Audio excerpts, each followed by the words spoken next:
محترم ناظرین، السلام علیکم ورحمۃ اللہ وبرکاتہ۔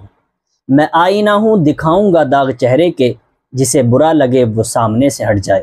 دیکھیے، بریلوی مسلک سے تعلق رکھنے والے علماء ایک نمبر کے بد زبان، بد کلام، بدگو اور گالی باز ہوتے ہیں۔ آپ یہ کلپ دیکھیے۔ بٹھاتے ہو اور بات کھولتے ہو کہ صاحب بولو مت ان کے بارے میں، یہ قوم کو گمراہ کر رہے ہیں سور کے بچے، یہ اس لیے ہمارا خون کھولتا ہے۔ یہ بولتے ہیں قبروں پہ مت جاؤ، یہاں مت جاؤ، وہ مت جاؤ۔ ابے منوس کی اولاد، ہم کو بولو نا، مرد کے بچے ہو، نہ مرد ہو کیا تم، ہجڑے ہو کیا، چھکے ہو کیا؟ یہ ہیں جناب فاروق رضوی خان، جن کو لوگ علامہ اور مناظر کہتے ہیں۔ دیکھیں کس طریقے سے یہ بدگوئی، بد زبانی اور بد کلامی کر رہے تھے، اور کیوں نہ کریں۔ ان کے اکابر نے اپنی کتابوں کے اندر لکھا ہے، اور اپنی کتابوں کے اندر یہ بات لکھی ہے کہ گالی دینے سے 2 نفلوں کا ثواب ملتا ہے۔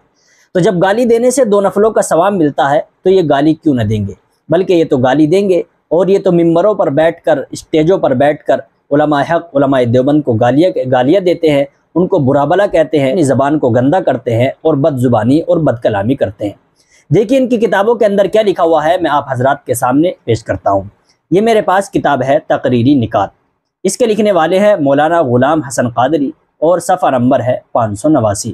لکھتے ہیں کہ حضرت مولانا عنایت اللہ سانگلہ والے اس عقیدے کے مالک تھے کہ بد عقیدہ کو ایک گالی دینے سے 2 نفلوں کا ثواب ملتا ہے۔ آپ کو بصیر پور شریف تقریر کے لیے حضرت مولانا نور اللہ صاحب نے بلایا، اور جلسہ شروع ہونے سے پہلے درخواست کی کہ برائے مہربانی گالیوں سے پرہیز فرمائیں۔ آپ نے خطبہ پڑھ کر فرمایا کہ حضرت صاحب نے مجھے اگر منع نہ کیا ہوتا تو میں وہابیوں کی ماں کی ایسی تیسی کر دیتا۔ دیکھیں کس طریقے سے انہوں نے اپنی کتاب کے اندر لکھا ہے، گالی دینے سے 2 نفلوں کا ثواب ملتا ہے۔ جب گالی دینے سے 2 نفلوں کا ثواب ملتا ہے تو ان کے اکابر اور ان کے بزرگ اور ان کے علماء ممبروں پر بیٹھ کر اور اسٹیجوں پر بیٹھ کر گالیاں دیتے ہیں، اور اپنی عوام کے سامنے بد زبانی اور بد کلامی کرتے ہیں۔ جب ان کے اکابر گالیاں دیتے ہیں اور بد زبانی اور بد کلامی کرتے ہیں تو ان کی عوام گالیاں کیوں نہ دے، اور ان کے عوام بد زبانی اور بد کلامی کیوں نہ کرے۔ دیکھیے دوسری کتاب میں آپ حضرات کے سامنے پیش کرتا ہوں، یہ ہے فیضان اعلیٰ حضرت، لکھنے والے ہیں حافظ محمد ریحان احمد قادری اتاری۔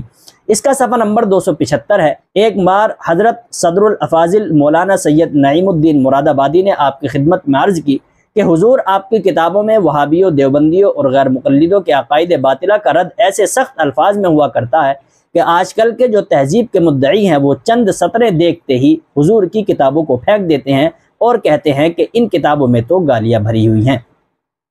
دیکھیں کس طریقے سے یہ اقرار کر رہے ہیں کہ ان کی کتابوں کے اندر گالیاں بھری ہوئی ہوتی ہیں، اور کوئی تہذیب دار آدمی اگر ان کی کتابوں کو دیکھتا ہے اور پڑھتا ہے تو وہ ان کی کتابوں کو دیکھ کر پھینک دیتا ہے، اور یہ کہتا ہے کہ ان کتابوں کے اندر تو گالیاں بھری ہوئی ہیں۔